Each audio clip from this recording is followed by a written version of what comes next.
ಅಂತಾರಾಷ್ಟ್ರೀಯ ಮಹಿಳಾ ದಿನಾಚರಣೆಯನ್ನು ತಾಲೂಕು ಮಟ್ಟದಲ್ಲಿ ಮಾಡಿ ಅನೇಕ ಸ್ಪೋರ್ಟ್ಸ್ ಚಟುವಟಿಕೆಯನ್ನು ಸಹ ಮಾಡಿ ಗೆದ್ದಂಥವರಿಗೆ ಪ್ರಶಸ್ತಿ ಪ್ರೈಸ್ ಕೊಡೋದು ಮತ್ತು ಅಂತಿಮವಾಗಿ ಜಿಲ್ಲಾ ಮಟ್ಟದಲ್ಲಿ ಇವತ್ತು ಮಹಿಳಾ ದಿನಾಚರಣೆಯನ್ನು ನಮ್ಮ ನಂದಿನಿ ಮೇಡಮ್ ಅವರು DC ಅವರು CEO ಅವರು ಜೊತೆಗೂಡಿ ಮಾಡಿದ್ದಾರೆ. ಅದೊಂದು ಒಳ್ಳೆಯ ಸಮಾರಂಭ. ಹಾಗಾಗಿ ಸಮಾರಂಭದಲ್ಲಿ ಭಾಗವಹಿಸಿದ್ದೀನಿ. ಅವರೆಲ್ಲರಿಗೂ ಸಹ ಮಾರ್ಚಿನಲ್ಲಿ ಆಗಬೇಕಾಗಿತ್ತು, ಒಂದು ಸ್ವಲ್ಪ ಲೇಟ್ ಆಯಿತು ಅನ್ನೋದು ಬಿಟ್ಟರೆ. ಸೊ ಅಂತಾರಾಷ್ಟ್ರೀಯ ಮಹಿಳಾ ದಿನಾಚರಣೆಯ ಶುಭಾಶಯಗಳನ್ನು ಎಲ್ಲ ಮಹಿಳೆಯರಿಗೆ ಕೋರಿದ್ದೆ. ಮಾಡಲಿ. ಈಗ ವಿರೋಧ ಪಕ್ಷಗಳು ಜೀವಂತವಾಗಿದೆ ಅಂದರೆ ಪ್ರಜಾಪ್ರಭುತ್ವ ವ್ಯವಸ್ಥೆಯಲ್ಲಿ ಅದು ಸರಿ ಇದೆಯೋ ತಪ್ಪಿದೆಯೋ, ವಿರೋಧ ಮಾಡೋದು, ಪ್ರತಿಭಟನೆ ಮಾಡೋದು, ಈ ಥರ ಚಟುವಟಿಕೆಗಳು ಸರ್ವೇ ಸಾಮಾನ್ಯ ಅಲ್ಲ. ಕೆಲವೊಮ್ಮೆ ಚಟುವಟಿಕೆ ಮಾಡಿದ್ರೆ ಮಾತ್ರ ಜನ ಅವ್ರ ಕಡೆ ತಿರುಗಿ ನೋಡಲ್ಲ, ಸುಮ್ಮನಿದ್ರೂ ಇರ್ತಾರೆ. ಆಡಳಿತದ ವೈಖರಿ ಜನನೂ ಗಮನಿಸ್ತಾರೆ ಯಾರು ಸರಿ ತಪ್ಪು ಅಂತ. 1.5 ವರ್ಷ ನಾವು ಆಡಳಿತ ಮಾಡೋದು ಸರಿ ಅನ್ನೋದಕ್ಕೋಸ್ಕರ ತಾನೇ ಮಾಜಿ ಮುಖ್ಯಮಂತ್ರಿಗಳ ಮಕ್ಕಳ ವಿರುದ್ಧ ನಮ್ಮ ಅಭ್ಯರ್ಥಿಗಳು ಗೆದ್ದದ್ದು. ಆದರೆ ಅವರು ಅದೆಲ್ಲ ಗೆದ್ದ ಮೇಲೆ ಏನಾಯಿತು, ಸೊ ನಾವು ಯಾಕೋ ವೀಕ್ ಆಗ್ತಾ ಇದ್ದೀವಿ ಅಂಥೇಳಿ ಈ ಮೂಡಾ ಕೇಸಲ್ಲಿ ಹೋದರು. ಅದರಲ್ಲಿ ಅವ್ರಿಗೆ ಹಿನ್ನಡೆ ಆಯಿತು. ಹೀಗೆ ಯಾವ್ಯಾವುದೋ ಅಸೆಂಬ್ಲಿನಲ್ಲಿ ತಗೊಂಡ್ರು, ಯಾವುದಕ್ಕೂ ಅದಕ್ಕೆ ಸತ್ವ ಸಿಕ್ಕಲಿಲ್ಲ. ಈಗ ಬೆಲೆ ಏರಿಕೆ ಅಂತ ಹೇಳ್ತಾರೆ. ಬೆಲೆ ಏರಿಕೆ ಯಾರು ಗ್ಯಾಸನ್ನು 300 ರೂಪಾಯಿಂದ 900 ರೂಪಾಯಿಗೆ ಜಾಸ್ತಿ ಮಾಡಿದ್ದು ಯಾವ ಸರ್ಕಾರ? 60 ರೂಪಾಯಿದು ಡೀಸೆಲ್ನ 100 ರೂಪಾಯಿ ಮಾಡಿದ್ದು ಯಾವ ಸರ್ಕಾರ? ಇವತ್ತು ರಾಜ್ಯದಲ್ಲೂ ಸಹ ನಾವು ಹಾಲು ಜಾಸ್ತಿ ಮಾಡಿದ್ವಿ, ಅದನ್ನ ರೈತರಿಗೆ ಕೊಟ್ಟಿದ್ವಿ. ಡೀಸೆಲ್ 2 ರೂಪಾಯಿ ಜಾಸ್ತಿ ಆಗಿರ್ಬೋದು. ಇವತ್ತು ಬಸ್ಸು ಹಳ್ಳಿಗಳಲ್ಲಿ ಹಾಕಬೇಕು, ಮಕ್ಕಳಿಗೆ ಫ್ರೀ ಕೊಡಬೇಕು. ಸೊ ಇವೆಲ್ಲ ಖರೀದಿ ಪ್ರತಿಯೊಂದು ರೇಟ್ ಜಾಸ್ತಿ ಆದಾಗ, ಕೇಂದ್ರದ ಅನೇಕ ಬೆಲೆ ಏರಿಕೆ ಜಾಸ್ತಿ ಆದಾಗ ರಾಜ್ಯ ಮಟ್ಟದಲ್ಲೂ ಸಹ ಸಣ್ಣ ಪುಟ್ಟನ ನಾವು ಜಾಸ್ತಿ ಮಾಡಬೇಕಾಗತ್ತೆ. ಅದನ್ನು ಬಿಟ್ಟು ನಾವು ಏಕಾಏಕಿ ಅಲ್ಲ, ನಮಗೆ ಟ್ಯಾಕ್ಸ್ ಈಗ ಎಲ್ಲ ರಾಜ್ಯಕ್ಕಿಂತ 2ನೇ ಹೆಚ್ಚು ಟ್ಯಾಕ್ಸ್ ಕಟ್ಟುವಂಥ ನಮ್ಮ ರಾಜ್ಯ. ನಮಗೆ ಆ ಟ್ಯಾಕ್ಸನ್ನು ಸರಿಸಮಾನ ದುಡ್ಡು ಕೊಡಲ್ಲ. ಸೊ ಮತ್ತು ನಾವು ಎಲ್ರಿಗೂ ಆಡಳಿತ ಅಭಿವೃದ್ಧಿ ಎಲ್ರಿಗೂ ಈಗ 7th ಪೇ ಕಮಿಷನ್ ನಾವು ಯಾವುದೋ 5 ಗ್ಯಾರಂಟಿಗೋಸ್ಕರ ಜಾಸ್ತಿ ಮಾಡಲ್ಲ.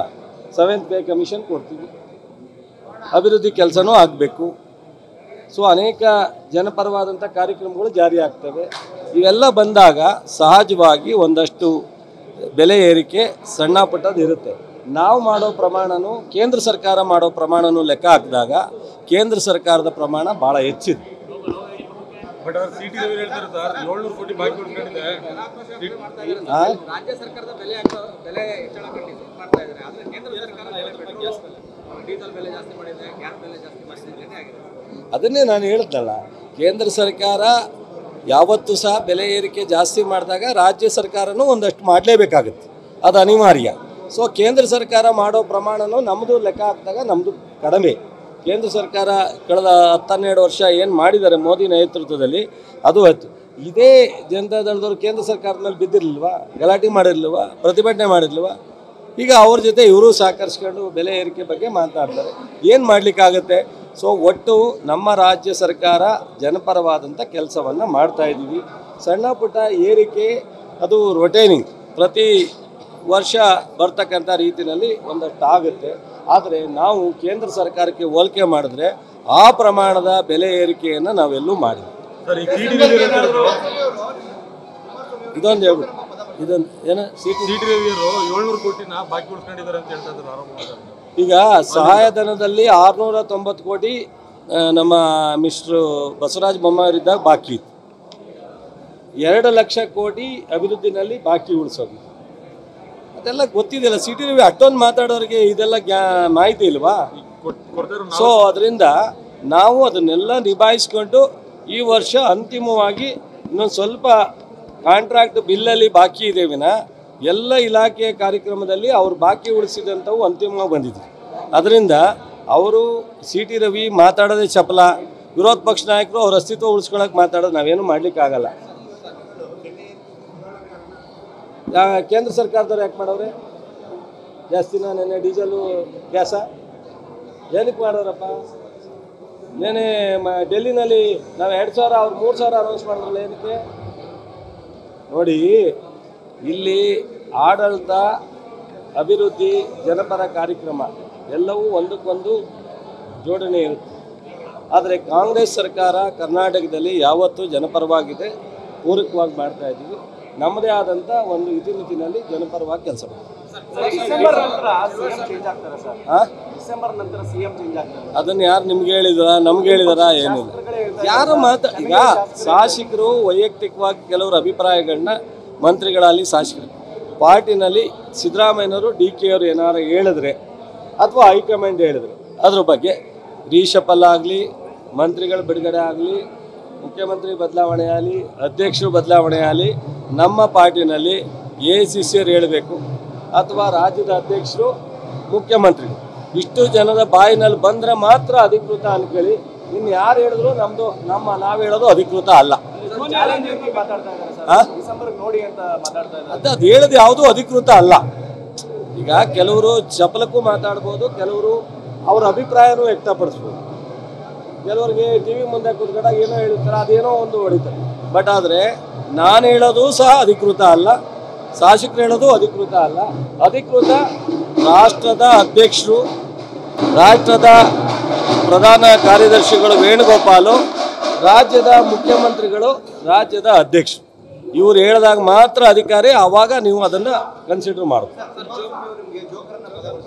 ಹೌದು, ಜೋಕರ್ ಅಂತ ನಿನ್ನೆ ಪದ ಉಪಯೋಗಿಸಿರೋದು ನಾನು ವಾಟ್ಸಪ್ಪಲ್ಲಿ ನೋಡಿದೆ. ನಿಮಗೆ ಗೊತ್ತಿರಬೇಕು ಜೋಕರ್ ಅಂದರೆ ಏನು. ರಮ್ಮಿ ಆಡ್ತಾರೆ, ನನಗೆ ಪೂರ್ತಿ ಬರೋಲ್ಲ ರಮ್ಮಿ. ಈ 3 ಲೀವ್ಸಲ್ಲೂ ರಮ್ಮಿ ಆಡ್ತಾರೆ. ಜೋಕರ್ ಇದ್ದರೆ ಯಾವುದಕ್ಕೆ ಬೇಕಾದ್ರೂ ಸೇರಿಸ್ಬೋದು ಅಲ್ಲ. ಜೋಕರ್ಗೆ ಎಲ್ಲ ಇದಕ್ಕೂ ಬೆಲೆ. ಈಗ ಯಾರು ಜೋಕರು ಅಂತ ನಿಮಗೆ ಅರ್ಥ ಆಗಬೇಕು. ಯಾರ ಹತ್ರ ಹೋದ್ರೂ ಆಡಳಿತ ಮಾಡೋದು, ಬೈಕೊಂಬರೋದು ಅವ್ರ ಜೋಕರ, ನಾನು ಜೋಕರ. ಈ ದೇಶದಲ್ಲಿ ಸ್ವತಂತ್ರ ಬಂತವಿಂದ ಇಲ್ಲಿವರೆಗೆ ಕರ್ನಾಟಕದ ಜನತಾ ದಳದ ಅಧಿಕಾರ ಮಾಡೋನಾಗ ಯಾವತ್ತು 120 ತಗೊಂಡು ಆಡಳಿತ ಮಾಡಿದ್ದಾರೆ. ಎಲ್ಲ ಸಂದರ್ಭದಲ್ಲೂ ಸಹ ಯಾರ ಜೊತೆಲಾರ ಸೇರ್ಪಡೆ ಆಗಿ ಕೆಲಸ ಮಾಡ್ತಾಯಿದ್ದಾರೆ. ಅದರಿಂದ ಅವರು ಅದಕ್ಕೆ ಸೂಟ್ ಆಗ್ತಾರ, ನಾನು ಅದಕ್ಕೆ ಸೂಟ್ ಆಗ್ತೀನ, ನೀವೇ ಯೋಚನೆ ಮಾಡಬೇಕು. ಹೌದು ಪಾಪ ನನಗೇನು ಗೊತ್ತಿಲ್ಲ. ಹಿಂದೆ ಒಬ್ಬರು ಹೇಳಿದ್ರು ನನಗೆ MLA ಅಂದರೆ ಏನು ಅಂತ ಗೊತ್ತಿಲ್ಲ. ನನಗೇನು ಗೊತ್ತಿಲ್ಲದಲೇ ಜಿಲ್ಲಾ ಪಂಚಾಯತಿ ಉಪಾಧ್ಯಕ್ಷರಾಗಿ, MLA ಆಗಿ, ಮಂತ್ರಿಯಾಗಿ, MP ಆಗಿದ್ದೀನಿ. ಸೊ ಪಾಪ ಅವ್ರಿಗೆಲ್ಲ ಗೊತ್ತು. ನೋಡ್ರಿ, IIT-ನ ಅವ್ರ ತಂದೆ ಯಾವತ್ತಾರು ಮಂಡ್ಯದಲ್ಲಿ ಕೊಡಿ ಅಂತ ಬರೆದಿರೋ ಲೆಟ್ರ್ ಇದ್ದರೆ ತಗೊಳ್ಳಿ. ಅವ್ರು ಹಾಸನ ಕೊಡಿ ಅಂತ ಬರೆದಿದ್ರು. ನಾನು MP ಇದ್ದಾಗಲೂ ಅವ್ರ ಜೊತೆಲ್ಲ ಹಾಸನ ಕೊಡಿ ಅಂತ ಬರೆದಿದ್ರು. ಯಾವತ್ತಾರು ಒಂದು ಮಂಡ್ಯಕ್ಕೆ IIT ಕೊಡಿ ಅಂತ ಅವರು ಲೆಟ್ರ್ ಬರೆದಿದ್ರು. ಅವರು ಪಾರ್ಲಿಮೆಂಟಲ್ಲಿ ಚರ್ಚೆ ಮಾಡಿದರು. ನನಗೆ ಹೇಳಿ, ಇವ್ರಿಗಿಂತ ರಾಜಕೀಯ ನನಗೂ ತಿಳುವಳಿಕೆ ಇದೆ. ನಾನು ಜಿಲ್ಲಾ ಪಂಚಾಯತಿ, ಇವರು ಪ್ರಧಾನಮಂತ್ರಿ ಮಗನಾಗಿ ಬಂದು ರಾಜಕಾರಣ ಮಾಡ್ತಾರೆ. ನಾನು ಜಿಲ್ಲಾ ಪಂಚಾಯತಿ ಸದಸ್ಯನಾಗಿ ಒಬ್ಬ ಹಳ್ಳಿ ರೈತಾಗಿ ಬಂದಿದ್ದೀನಿ. ಅವರ ಹೆಸರೇನು? ಅವ್ರ ತಂದೆ ದೇವೇಗೌಡರು, ಪ್ರಧಾನಿಯವರು. ನನ್ನ ತಂದೆ ಯಾರು? ಹೊಲ ಉಳ್ಳೋ ರೈತ. ನನಗೆ ಹಳ್ಳಿ ಜನದ ಕಷ್ಟ ಅವ್ರು ಸುಮ್ಮನೆ ಅಂತಾರಲ್ಲ ಹಿಂಗೆ ಅಂತ, ಅದಲ್ಲ. ಪ್ರಾಮಾಣಿಕವಾಗಿ ಜನರ ಸಮಸ್ಯೆ ಗೊತ್ತಿದೆ. 94ರಿಂದ 99 ರಾಜಕೀಯದಲ್ಲಿ ಅವ್ರದ್ದೇನು ಪಾತ್ರ ಮಂಡ್ಯದಲ್ಲಿ? ನಾನು ಗೆಲ್ಲಲಿಕ್ಕೆ 94ರಿಂದ 99 ಕೇಳಿ. ಶಿವರಾಮೇಗೌಡರು ಪರ ಇದ್ರ, ಅವರು ನನ್ನ ಪರ ಇದ್ರ, ನಾನು ಜನತಾದಳದ ಅಧ್ಯಕ್ಷ, ನನ್ನ ಪರ ಇದ್ರ. 99ರಲ್ಲಿ ನನ್ನ ತಾಲೂಕು ಜನ ನಾನು ಯಾವ ಪಕ್ಷಕ್ಕೆ ನಿಂತರೂ ಗೆಲ್ತಿದ್ದೆ. ಅವತ್ತು ಕಾಂಗ್ರೆಸ್ಗೆ ನಿಂತಿದ್ರೆ ನಾನು 15,000ದಲ್ಲಿ ಗೆದ್ದೆ, 20,000ದಲ್ಲಿ ಗೆಲ್ತಿದ್ದೆ. ಸೊ ನಾನು ಗೆದ್ದಿದ್ದು ಅವತ್ತು 15,000ದಲ್ಲಿ. ಇಂಡಿಪೆಂಡೆಂಟ್ ನಿಂತ್ಕೊಂಡ್ರು ಗೆಲ್ತಿದ್ದೆ. 94ರಿಂದ 99 5 ವರ್ಷ ಸತತವಾಗಿ ಶಿವರಾಮೇಗೌಡರನ್ನ ಪಕ್ಷಕ್ಕೆ ಸೇರಿಸ್ಕೊಂಡು ಅವ್ರ ಜೊತೆ ಇಡೀ ಸರ್ಕಾರ, ಇಡೀ ಪಕ್ಷ ಜೊತೆಲಿತ್ತು.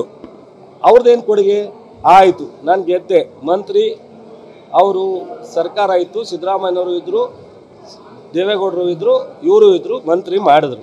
ನಾನು ಜನತಾದಳದಲ್ಲೇ ಮಂತ್ರಿ ಆಗಿದ್ದಿಲ್ಲ ಅಂತ ಹೇಳಲ್ಲ. ಆದರೆ ಮುಖ್ಯಮಂತ್ರಿ ಆಗನಾಗ, ಅದೇ ಮುಖ್ಯಮಂತ್ರಿ ಆನಾಗ ಅದೇ ಅವಧಿನಲ್ಲಿ ಇವ್ರ ತಂದೆನೇ ಹೇಳವ್ರೆ, ಇವರೆಲ್ಲ ಸ್ನೇಹಿತರು ಸೇರ್ಕೊಂಡು ನನ್ನ ಕುಟುಂಬ ಹಾಳಾಗೋಯ್ತು, ಇವ್ರು ಮುಖ್ಯಮಂತ್ರಿ ಮಾಡಿ ಅಂತ. ಅದು ಸುಳ್ಳಾದರೆ ಹಂಗಾರೆ ಇವ್ರಿಗೇನು ಹೇಳಬೇಕು? ಇವರೇ ಹೇಳವ್ರೆ, ಯಡಿಯೂರಪ್ಪನ ಟೀಕೆ ಮಾಡೋನಾಗ ಇದೇ ನನ್ನ ಸ್ನೇಹಿತರು ಚಲುವರಾಯಸ್ವಾಮಿ ಬಾಲ್ಕೃಷ್ಣ ನನ್ನನ್ನು ಈ ಸಂದರ್ಭದಲ್ಲಿ ಮಾಡಿದ್ರು ಅಂತ. ಅದು ಸುಳ್ಳಾದರೆ ನಾನೇನು ಹೇಳಲಿಕ್ಕಾಗಲ್ಲ. ನೋಡ್ರಿ, ಅವರು ನನ್ನ ಮಂತ್ರಿ ಮಾಡಿದ್ದೀನಿ ಅಂತ ಹೇಳೋದಾದರೆ, ನಾನು ಅವ್ರಿಗೆ ಮುಖ್ಯಮಂತ್ರಿ ಮಾಡೋದಕ್ಕೆ ನಮ್ಮ ಅನೇಕ ಸ್ನೇಹಿತರ ಜೊತೆ ಮಾಡಿದ್ವಲ್ಲ, ಅದಕ್ಕೂ ಹೋಲಿಕೆ ಮಾಡಿ. ಗೊತ್ತಾಯ್ತಾ? ಯಾವಾಗಲೂ ಬಾಯಿಗೆ ಏನು ಬರುತ್ತೆ ಅದು ಮಾತಾಡಿದ್ರೆ ನನಗೆ ಗೌರವ ಬರುತ್ತೆ ಅನ್ನೋದಲ್ಲ. ಸ್ವಲ್ಪ ಇಡ್ಕೋಬೇಕು. ನಾಳೆಗೆ ಎಲ್ಬೆಲ್ದಲ್ಲೇ ಮಾತಾಡಿದ್ರೆ ಏನು ಬೇಕಾದ್ರೂ ಮಾತಾಡ್ಬೋದು. ನೆನ್ನೆ ಮಲ್ಲಿಕಾರ್ಜುನ್ ಹೇಳೋರು ಯಾರಿಗೋ ಒಬ್ರಿಗೆ, ಹಂಗೆ ಅವ್ರಿಗೆ ಚಪಲ ಟಿ ವಿ ಮುಂದೆ ನಿಂತ್ಕೊಂಡ ತಕ್ಷಣ ಈಗ ನೀವು ಒಳ್ಳೇದನ್ನೇ ಹೇಳಿದ್ರೆ ಒಂದಷ್ಟು ಆಗ್ತೀರ, ಇಲ್ಲ ಅಂತಲ್ಲ, ಆದರೆ ಕೆಟ್ಟದ್ದು ಹೇಳಿದ್ರೆ ಜಾಸ್ತಿ ಹೋಗುತ್ತೆ. ನೀವು ಮಾಡೋ ತಪ್ಪಲ್ಲ, ಅದು ಹೋಗುತ್ತೆ. ಆ ರೀತಿ ಅವ್ರು ಯಾರನ್ನಾರ ಟೀಕೆ ಮಾಡಿದ್ರೆ ಒಂದು ವಾರ ಟಿ ವಿಲಿ ಬರಲಿಲ್ಲ ಅಂದರೆ ಅವ್ರಿಗೆ ನಿದ್ದೆ ಬರಲ್ಲ. ಸಿದ್ದರಾಮಯ್ಯನ ಬೈಬೇಕು, ಇಲ್ಲ ಡಿ ಕೆ ಬೈಬೇಕು, ಇಲ್ಲ ಚಲುವರಾಯಸ್ವಾಮಿ ಬೈಬೇಕು. ನೋಡಿ, ಇಂಥದ್ದೆಲ್ಲ ನೋಡಿ ಸಾಕಾಗಿದೆ. ನನಗೆ ಅವ್ರ ಬಗ್ಗೆ ಮಾತನಾಡೋದಕ್ಕೆ ನನಗೆ ನಾಳೆಗೆ ಹೊಲ್ಸು ಮಾಡ್ಕೊಳ್ಳಿಕ್ಕೆ ಇಷ್ಟ ಇಲ್ಲ. ಅವ್ರಿಗೆ ಸೌಜನ್ಯನೂ ಇಲ್ಲ. ಆ ಒಂದು ಒಬ್ಬ ಪ್ರಧಾನಿಯ ಮಗ, ಒಬ್ಬ ಮುಖ್ಯಮಂತ್ರಿಯ ಆಡಳಿತ ಮಾಡಿದಂಥ ಘನತೆ ಗೌರವಕ್ಕೂ ತೂಕವಾದಂಥ ಮಾತನಾಡಲ್ಲ.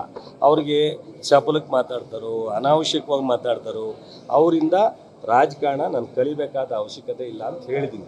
ಇವತ್ತು ಅವರು ಆಯಿತು, ಅವ್ರನ್ನ ಬಿಟ್ಟು ಬಂದಾಗ ನಾನು ಸೋತೆ. ಅದೇ ಜನ ನನ್ನೂ ಗೆಲ್ಸಿದ್ರಲ್ಲ, ಅಂದರೆ ಅವರಿಂದನೇ ಶಾಶ್ವತ ಅಂತ. ಅವರು ನಾನು ಮಂತ್ರಿ ಆದಾಗ ಅವ್ರು ಶಾಸಕರಾಗಿದ್ದರು, ಹಂಗೂ ಹೇಳ್ಬೋದಲ್ಲ. ಅವರನ್ನು ಲೀಡ್ರ್ ಮಾಡಲಿಕ್ಕೆ ಯಾವ ದೇವಸ್ಥಾನಕ್ಕೆ ಬಂದು ಪ್ರಮಾಣ ಮಾಡಲಿ, ನಾವು ಸಾಥ್ ಕೊಟ್ಟಿದ್ವೋ ಇಲ್ವೋ ಅಂತ ಧರ್ಮಸ್ಥಳಕ್ಕೆ ಬಂದು ಹೇಳ್ತಾರೆ. ಕೇಳು, ನನಗೇನು ಹೇಳಬೇಕು ಅಂತ ಒತ್ತಡ ಮಾಡಲ್ಲ. ನಮಗೆ ಇವ್ರು ಯಾರು ಸ್ನೇಹಿತರಿಂದನೂ ಇಲ್ದಲೆ ನಾನೇ ಏಕಾಏಕಿ ಈ ರಾಜ್ಯದ ಮುಖ್ಯಮಂತ್ರಿ ಆದಿ ಅಂತ ಹೇಳ್ತಾರೆ. ಅಸೆಂಬ್ಲಿಲಿ ಹೇಳಿರೋದು ತಪ್ಪಾಗುತ್ತಾ? ನೋಡಿ, ಜೋಕರ್ ಅನ್ನೋ ಪದ ನನಗಿಂತ ಜಾಸ್ತಿ ಅವ್ರಿಗೆ ಶೂಟ್ ಆಗುತ್ತೆ. ಅದಕ್ಕೆ ಅವರು ಅದನ್ನು ಬಾಯಿ ತಪ್ಪಿ ಹೇಳ್ಬಿಟ್ಟಿದ್ದಾರೆ. ಸೊ ಅದರಿಂದ ನಾನು ಯಾವುದೇ ಕಾರಣಕ್ಕೆ ಮಂಡ್ಯ ಜಿಲ್ಲೆಯ ಒಬ್ಬ ಮಣ್ಣಿನ ಮಗ, ಅಪ್ತ ರೈತರ ಮಗ, ನಾನು ಭಾಳ ಸುಸಂಸ್ಕೃತದ ಹಿನ್ನೆಲೆಯಲ್ಲಿ ಬೆಳೆದಂಥವನು. ನಾನು ಸಿದ್ಧಗಂಗೆ ಮಠ ಚುಂಚನಗಿರಿನಲ್ಲಿ ಸ್ವಾಮೀಜಿಯವರ ಸಂಪರ್ಕ ಇಟ್ಕೊಂಡಿದ್ದನು. ನನ್ನ ನಾಳೆಗೇನು ಸಹ ಎಲ್ಲೇ ನಿಂತ್ಕೊಂಡ್ರು ಯಾರನ್ನಾರು ಟೀಕೆ ಮಾಡಬೇಕಾದ್ರೂ ಒಂದು ಲಿಮಿಟೇಷನಲ್ಲಿ ಟೀಕೆ ಮಾಡ್ತೀನಿ. ಅನಾವಶ್ಯಕವಾಗಿ ಮಾತಾಡೋ ಅಭ್ಯಾಸ ನನಗಿಲ್ಲ. ಕುಮಾರಸ್ವಾಮಿಯವ್ರನ್ನ ನಾನು ಬೆಚ್ಚಿ ಓಡೋಗೋನಲ್ಲ. ಮೊನ್ನೆ ಹೇಳವ್ರೆ ನಾನು ವಿರುದ್ಧ ದ್ವೇಷ, ನಾನು ವಿರುದ್ಧ ದ್ವೇಷ. ಹೈಕೋರ್ಟು ಹಿರೇಮಠ, ಯಾರು ಹಿರೇಮಠು? ಡಿ ಕೆ ಶಿವಕುಮಾರ್ ವಿರುದ್ಧನೂ ಹಿರೇಮಠ ಕೇಸ್ ಹಾಕವ್ರೆ. ನಮ್ಮ ಪ್ರತಿನಿಧಿನ ಹಿರೇಮಠ ಹಾಕವ್ರೆ. ಅದನ್ನು ಕೋರ್ಟ್ ಆದೇಶ ಮಾಡಿದೆ ಸರ್ಕಾರಕ್ಕೆ, ನೀವು ಖಾಲಿ ಮಾಡಿಸ್ತೀರ, ನಿಮ್ಮ ಮೇಲೆ ಕ್ರಮ ತಗೋತೀವಿ ಅಂತ. 15 ಎಕರೆನ ಹೆಚ್ಚುವರಿ ಮಾಡ್ಕೊಂಡಿದಾರಲ್ಲ, ಇಷ್ಟು ವರ್ಷ 50 ವರ್ಷ 15 ಎಕರೆಯಲ್ಲಿ ಉಪಯೋಗಿಸ್ಕೊಂಡಿದ್ದಾರಲ್ಲ, ಅದಕ್ಕೆ ಯಾರು ಹೊಣೆ? ಇವತ್ತು ಭೂ ಕಬಳಿಕೆ ದುಡ್ಡು ಹೊಡೆದವ್ರೆ, ಇದು ಹೊಡೆದವ್ರೆ ಅಂತಾರಲ್ಲ, ಇವ್ರು ಏನು ಹಂಗಾರೆ ಇವ್ರು ಹುಡ್ತಾನೆ ಶ್ರೀಮಂತರ? ಅವತ್ತಿಂದ ಇವತ್ತು ವೈಟ್ ಪೇಪರ್ ಇಶ್ಯೂ ಮಾಡಿಬಿಡ್ಲಿ. ಹಾಂ, ಎಲ್ಲರದು ದಾಖಲೆ ಇರ್ತದೆ, ಅವ್ರದ್ದು ಇರುತ್ತೆ, ಇವ್ರದ್ದು ಇರುತ್ತೆ. ಹೇಳಿ ಬೇಡ ಅಂದ್ರೆ ಯಾರು? ನಾವೇನು ಹಿಡ್ಕೊಂಡಿದ್ದೀವ? ನಮ್ಮ ಸರ್ಕಾರದ ವಿರುದ್ಧ, ನಮ್ಮ ಮಂತ್ರಿಗಳ ವಿರುದ್ಧ, ನಮ್ಮ ಮುಖ್ಯಮಂತ್ರಿಗಳ ವಿರುದ್ಧ, ನಮ್ಮ ಉಪಮುಖ್ಯಮಂತ್ರಿಗಳ ವಿರುದ್ಧ ದಾಖಲೆ ಇದ್ದರೆ ಬಿಡಬೇಡ ಅಂತ ನಾವು ಹೇಳ್ತೀವ? ಮಾಡಲಿ ಬಿಡಿ. ಇವತ್ತು ಆದ್ರೂ ನಾವು ಅವರನ್ನು ದ್ವೇಷದ ರಾಜಕಾರಣ ಮಾಡೋಕ್ಕೆ ಹೋಗಲಿಲ್ಲ. ಹೈಕೋರ್ಟ್ ಆದೇಶದಂತೆ ಅವರ ಲ್ಯಾಂಡನ್ನು ಎಂಕ್ರೋಚ್ ಮಾಡೋದನ್ನ ಖಾಲಿ ಮಾಡಿಸಿದ್ದೀವಿ. ಇದನ್ನು ಸೊ ಅವರು ಅಕ್ಸೆಪ್ಟ್ ಮಾಡಿ ನಾನು ತಪ್ಪು ಮಾಡಿದ್ದೀನಿ ಅಂತ ಹೇಳ್ಬೇಕಾಗ್ತದೆ. ಸರ್, ಇನ್ನೊಂದು ಆರೋಪ ಮಾಡ್ತಾರೆ, ಇವತ್ತಿನ ಅವ್ರ ಆರೋಗ್ಯ ಸ್ಥಿತಿಗೆ ನೀವೇ ಕಾರಣ ಅಂತಾರೆ. ನೋಡ್ರಿ, ದೇವೇಗೌಡರು ಅದು ಹೇಳ್ತೀನಿ, ನಾನು ಅವತ್ತಿಂದ ಇವತ್ತುವರೆಗೂ ಏನಾದ್ರೂ ಒಂದು ರಾತ್ರಿ ನನಗೆ ನಾನ್ ವೆಜ್ ಹೆಚ್ಚಿಗೆ ತಿನ್ನೋ ಅಭ್ಯಾಸ ಇಲ್ಲ, ಅಥವಾ ಹೆಚ್ಚಿಗೆ ಬೇರೆ ಹ್ಯಾಬಿಟ್ ಯಾರಿಗಿದೆ ಅನ್ನೋದನ್ನ ಅವರೇ ಆತ್ಮಸಾಕ್ಷಿ ಮಾಡ್ಕೋಬೇಕು. ಅವ್ರ ಜೊತೆ 1 ಅವರ್ ಹೆಚ್ಚಿಗೆ ಕೂತಿದ್ರೆ ಅವರನ್ನು ಮುಖ್ಯಮಂತ್ರಿಗಳು ಮಾಡಲಿಕ್ಕೆ ಗೊತ್ತಾಯ್ತಾ? ನಾವು ಅವ್ರು ಒಬ್ಬರೇ ಇರ್ತಾರಲ್ಲ ಅನ್ನೋ ಕಾರಣಕ್ಕೆ ಕೆಲವು ಟೈಮ್ ಕೂತಿದ್ದೀವಿ. ಅವರು ನಿದ್ದೆ ಮಾಡ್ದಲೆ ಯಾಕೆ ಹೋಯ್ತಿದ್ರು ಅಂತ ಅವ್ರ ವೈಯಕ್ತಿಕ ಸಮಸ್ಯೆಗಳಿಂದ.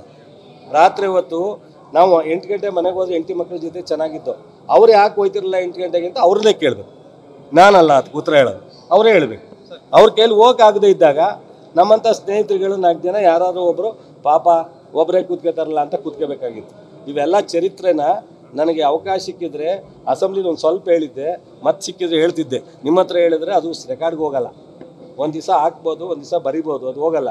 ಅಸೆಂಬ್ಲಿನಲ್ಲಿ ಅವಕಾಶ ಅವರಿದ್ದರೆ ಎದುರುಗಡೆ ಅವತ್ತು ಹೇಳ್ತಿದ್ದೆ ನಾನು. ಇನ್ನೂ ಬೇಕಾದಷ್ಟವೇ ಹೇಳೋದಕ್ಕೆ. ನೋಡ್ರಿ, ನನ್ನನ್ನು ಪದೇ ಪದೇ ಕೆಣಕಿದ್ರೆ ನಾನು ಅವರಂಗೆ ಮುಖ ತಿರ್ಸಿ ಹೋಗೋನಲ್ಲ. ನಾನು ಯಾವತ್ತು ಎದೆದುರುಗಡೆ ಮಾತಾಡಿದ್ದೀನಿ, ಅವ್ರ ಥರ ಟಿ ವಿ ಮುಂದೆ ಮಾತಾಡಿಲ್ಲ, ಎದೆದುರುಗಡೆ ಮಾತಾಡಿದ್ದೀನಿ. ಅವರು ಒಂದು ವಿಶೇಷವಾದಂಥ, ನಾನು ಹೇಳಿದ್ದೆ ಮಾಧ್ಯಮ ಸ್ನೇಹಿತರಿಗೆ, ಕರೀರಿ, ನಾನು ಒಬ್ಬನೇ ಬೇಕಾದ್ರೆ ಬರ್ತೀನಿ, ಅವ್ರು ಒಬ್ಬರೇ ಬರಲಿ, ಅಥವಾ ಅವ್ರು 10 ಜನ ಕರ್ಕೊಂಬರಲಿ, ನಾನು ಒಬ್ಬ ಬರ್ತೀನಿ, ಅಥವಾ ನನ್ನ ಸ್ನೇಹಿತರು ಬರ್ತಾರೆ, ಅವ್ರ ಸ್ನೇಹಿತರು ಕರೀಲಿ, ಒಂದು ಯಾವ್ದಾರ ಸ್ಟುಡಿಯೋದಲ್ಲಿ ಫಿಕ್ಸ್ ಮಾಡಲಿ, ನಾನು ತಯಾರಿದ್ದೀನಿ. ಅವ್ರ ಚರಿತ್ರೆ ನನ್ನ ಚರಿತ್ರೆ ಎರಡನ್ನೂ ಬಯಲು ಮಾಡ ಕರೀಲಿ. ನನ್ನ ರಾಜಕಾರಣ ನಾನು ಜೋಕಾರ ಅವ್ರ ಜೋಕಾರ, ನನ್ನ ರಾಜಕಾರಣದ ಇತಿಹಾಸ ಅವ್ರ ರಾಜಕಾರಣದ ಇತಿಹಾಸ.